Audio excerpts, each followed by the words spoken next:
Gaia, the earth goddess, was formed from a raging chaos which existed before time began. She gave birth to Uranus, the sky, who covered her completely with his starry mantle. The two of them became the first husband and wife.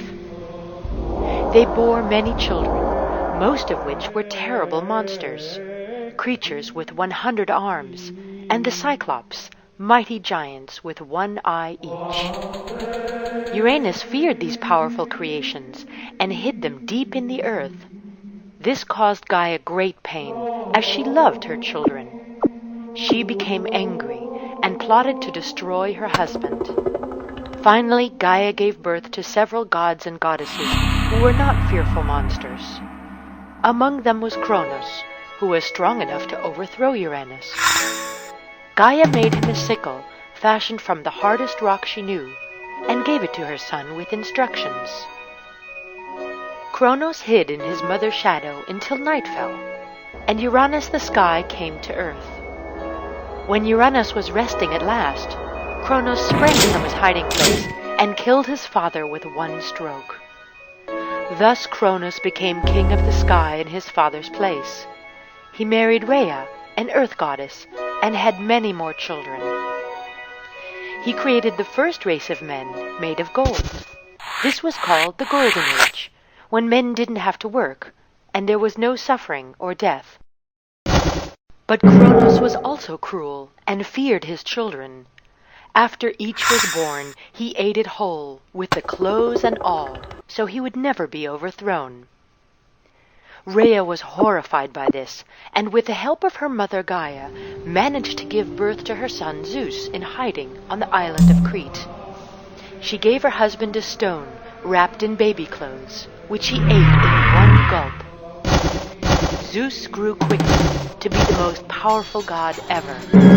When he had grown, he returned with an army of Gaia's monsters and the rest of the gods to overthrow Kronos. The war was terrible and went on for years and years and years. All of the men of the Golden Age were killed.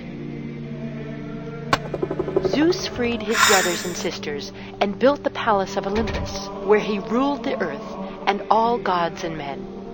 He then married his sister Hera, and they had many children. Zeus had many other women in secret, and they had children too. Soon the world was filled with other gods.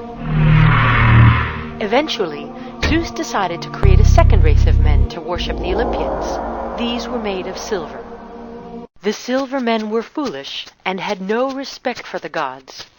This was the Silver Age, in which nothing was sacred. It did not last long.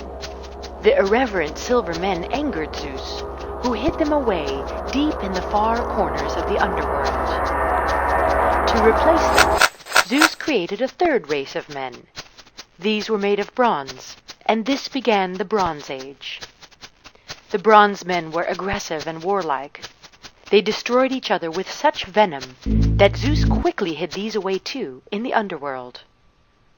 Zeus then made a race of heroes, who were the subject of most of the countless myths in the Hellenic tradition. This was the heroic age, and there were many great men and women born of it.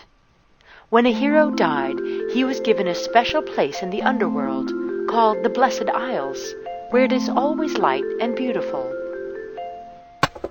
The men of the heroic age too passed away, and gave rise to men of today.